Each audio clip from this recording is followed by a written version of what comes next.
On the morning of January 14, 1881, a Norwegian immigrant farmer named Severin Nelson sat on the dirt floor of his sod house in Lac Qui Parle County, Minnesota, took a handful of slough hay out of a pile beside him, and began twisting it into a tight cylindrical bundle about the length of his forearm and the thickness of his wrist. His wife Marit was doing the same thing on the other side of the stove. Their 4 children were stacking the finished bundles against the wall. The family had burned the last stick of cordwood 3 days earlier. The rail line to the east had been blocked by snowdrifts for nearly 2 months and would not reopen for another 11 weeks. The bundles burned. The family survived. The twisting continued 6 to 8 hours a day for every single day of the next 87 days, until the trains came through again in the first week of April and brought coal and wood and food back into the valley.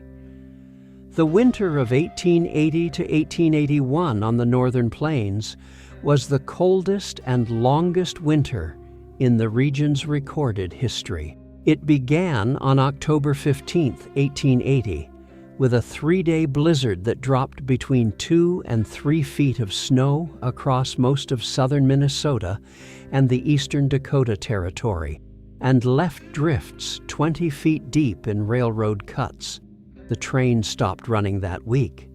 The trains did not run again on any schedule until the 3rd week of March, and on some branch lines, they did not run at all until the middle of April. For the farming families strung out along the new homestead settlements between the Minnesota River and the James River, the October blizzard marked the beginning of a 5-month period during which no mail arrived, no supplies came in, no doctor could be reached, and every calorie of food and every ounce of fuel that a family used had to come from what was already on the homestead when the trains stopped. The Nelsons had arrived in Lac Qui Parle County in the spring of 1878 from the Hardanger region of western Norway. Severin had been a tenant farmer on a fjord farm with 10 acres of arable land and about 40 acres of steep mountain pasture. And he had come to Minnesota because a cousin who had emigrated earlier had written that the bottom land along the Minnesota River produced wheat crops 4 times the size of anything possible in Hardanger. Severin and Marit had sold their rights to the Norwegian farm, bought steerage tickets for themselves and their children, and had arrived at the Hardwick, Minnesota railhead in June of 1878 with about $40 in cash. They had walked north along a wagon road to Lac Qui Parle County, filed a claim on a quarter section near a shallow slough, built a 1-room sod house during the summer and fall, and had come through their first 2 winters on the prairie with ordinary prudence and ordinary luck. The wheat crop of 1879 came in good, and the 1880 crop came in fair. By October of 1880, the household had a healthy flock of chickens, a milk cow, 2 oxen, a saved supply of potatoes and flour, and about 4 cords of cordwood hauled from a timber grove along the river in August. 4 cords of cordwood is enough for a normal Minnesota winter if used with care. The Nelsons used it with care for the first 7 weeks of the winter of 1880 to 1881, burning only when the house required heating and banking the stove overnight with damp ash to slow the burn. By the first week of January, they had used 3.5 cords and were down to half a cord, and the winter was only about a third over. Severin counted the remaining wood on January 6th and recognized that he had a problem. The problem was not only that the wood was going to run out. The problem was that no more wood could be brought in. The timber grove along the river, where he had cut his cordwood in August, was 13 miles from the house, and the road to it was under 4 feet of snow, and the oxen could not walk through the snow pulling an empty wagon, let alone a loaded one. The nearest town with coal for sale was Montevideo, 19 miles to the southeast, and the road to Montevideo was also blocked. Even if Severin could have reached Montevideo on foot, no coal was arriving there either, because the rail line had been closed since October. The Nelsons were in the same situation as every other farm family, in an arc of about 200 miles across southern Minnesota and eastern Dakota Territory. They had fuel for a few more days, and then they would have to burn something that was not wood. What they had was hay. A quarter-section homestead in Lac Qui Parle County in 1880 typically had between 20 and 40 acres in native slough grass that had been left uncultivated along the low wet margins of the property because the ground was too marshy to plow and because the grass could be cut in August for hay. The Nelsons had cut about 15 tons of slough hay in August of 1880 and had stacked it in 4 large ricks near the barn to feed the oxen and the milk cow through the winter. Slough hay was not good hay by any agricultural standard. It had low protein content compared to alfalfa or timothy or upland prairie grass. It was coarse and stemmy, and the cattle ate it only because they had to. But it was hay, and a ton of dry slough hay contains roughly half the heat energy of a ton of hardwood if the hay can be burned efficiently. The question was whether it could be burned efficiently in a stove designed for wood or coal. Loose hay cannot be burned efficiently in a stove. Fluffed hay in a firebox catches instantly in a huge brief flare, consumes the available oxygen in a few seconds, and then smolders while producing almost no usable heat because the volume of hay is too great for the air supply and the combustion is incomplete. The solution is to compress the hay into a dense bundle that burns slowly from the outside inward, like a log. A tightly twisted bundle of dry slough hay, about 16 inches long and 2 inches thick, will burn in an iron stove for about 6 minutes and will produce heat equivalent to a small piece of split firewood for the same duration.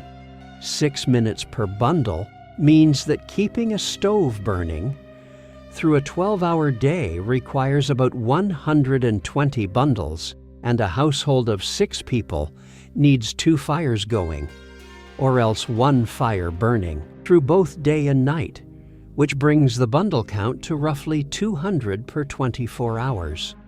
200 bundles per day means continuous twisting. The Nelsons organized their household around the task starting on January 11, 1881, 3 days after the last of the cordwood was burned. The children twisted small bundles on the floor of the main room, feeding finished work to their mother, who inspected each bundle and set aside the loose ones to be twisted again. Severin twisted the larger bundles at a bench he had built along the wall, using his whole body weight to compress the hay against the bench top before tying the bundle with a length of baling twine. The children were 8, 6, 4, and 2 years old. The 2-year-old could not twist, but could push the loose hay toward whoever was working. The 4-year-old was barely able to twist a small bundle and took about 5 minutes per bundle. The 6-year-old and the 8-year-old were faster and more reliable. Merritt and Severin were the fastest of all and could each produce about 12 bundles an hour with practice. The first week of twisting was the hardest. Their hands blistered from the rough stems of the slough grass and cracked in the dry indoor air. Merritt's fingertips bled onto the hay and left dark spots on the finished bundles. The children cried from the monotony. Severin had to enforce a rotation schedule, rotating each child through 15 minutes of twisting, followed by 15 minutes of some other task like stacking or feeding the stove. because an 8-year-old cannot twist hay for 4 hours straight without breaking down.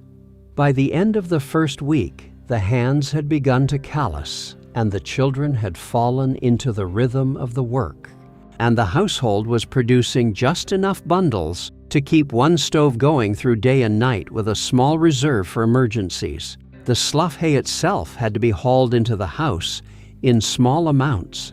Leaving a large quantity of loose hay inside a sod house was a fire hazard because a stray spark from the stove could ignite a whole pile. The Nelsons kept only about 30 pounds of loose hay indoors at any time, enough for about 2 hours of twisting, and Severin made 2 trips a day to the hay ricks outside to bring in fresh supplies. The trips were short but miserable. The ricks were about 60 yards from the house, and in the worst weeks of January, the wind chill outdoors was in the region of 60 below zero, and a bare hand touching a hay fork would stick to the iron for long enough to take the skin off. Severin wrapped his hands in wool cloth and still came back from each trip with his fingers numb. He would set the armload of hay on the floor near the stove, stand as close to the warm bricks as he could bear, and wait for his hands to come back to life before resuming the twisting. The fuel efficiency of twisted hay in a sod house in a Minnesota January was worse than the fuel efficiency of cordwood by a factor of about 3. The Nelsons were burning roughly the equivalent of half a cord of wood per week in twisted hay form, which in weight terms was about 1,200 pounds of hay per week. The 15 tons of slough hay they had cut in August translated to about 25 weeks of fuel at that rate, which was enough to carry them through to the first week of May if they used nothing else. But they also needed the hay to feed the oxen and the milk cow, because the animals would starve without it, and the animals were essential to the family's survival in the spring when the plowing had to begin. Severin calculated on January 15th that if he rationed the hay strictly between fuel and fodder, he could give the cow and the oxen enough to keep them alive at minimum weight and still burn enough to keep the house warm, and that the stack would last until the weather broke in April if no unexpected setback occurred. He was right. The stack lasted. He had cut it long in August and had stacked it well and had chosen the right mix of slough and upland grasses. The nearest neighbors were a family named Erickson, 2 miles to the east on the next quarter section. The Ericksons had also run out of wood in early January and had also started twisting hay. Severin walked over on January 18th on snowshoes his oldest boy had helped him make out of willow wands and rawhide, to check on them and to see whether they had found any shortcut in the twisting process. The Ericksons had not found a shortcut. What they had found was that a larger bundle, about twice the standard size, and tied with 2 turns of twine instead of 1, burned for about 15 minutes instead of 6, and reduced the bundle count per day by almost half. The larger bundle took longer to make, but saved labor in the long run. Severin brought the idea back to his own house, and the Nelsons switched to the larger bundles the next day, cutting their daily bundle count from 200 to about 120 and giving each family member an extra hour of rest each day. Knowledge moved between households in tiny increments like that across the winter. In the space between 2 families visiting each other on snowshoes once every 2 weeks and comparing techniques, there were also households that ran out of hay before the winter ended and did not have the luxury of rationing. A German immigrant family named Schwartz, about 4 miles north of the Nelsons, had cut only 5 tons of hay in August because the father had been sick with fever through most of the haying season and had not been able to cut as much as he should have. By the last week of February, the Schwartzes were burning the last of their hay. Severin heard about their situation on March 2nd, when the oldest Schwartz boy walked to the Nelson house on borrowed snowshoes and asked whether any hay could be spared. The Nelsons had about 900 pounds of hay left at that point, which was enough for themselves through mid-April if the weather held. Severin gave the boy 200 pounds of it, strapped to a hand sled. The Nelsons tightened their own ration. They made it through. The Schwartzes made it through. The trains came in the first week of April, and everyone on that stretch of the valley was still alive, though thinner and quieter than they had been in October, and with hands that would bear the calluses of the twisting for the rest of their lives. The meteorological record of the 1880 to 1881 winter, compiled after the fact from the surviving Weather Bureau logs at St. Paul and Yankton and Bismarck, documents 7 separate blizzards between October 15th and March 20th of strength, sufficient to close the railroads for at least 3 consecutive days. The cumulative snowfall at the closest official station to Lac-Qui-Parle County, which was Fort Ridgely, about 60 miles to the east, was recorded at just over 11 feet for the season, compared to a typical seasonal total of about 4 feet. The mean January temperature at Fort Ridgely was -14 Fahrenheit, compared to a typical January mean of about +8. The combination of depth and cold was the killer. A snowpack of moderate depth at a moderate temperature can be walked through and shoveled aside. A snowpack of extreme depth in air so cold that the snow never compacts or settles is a different problem, because every path cleared one day fills in by morning, and every drift scraped away by a wind.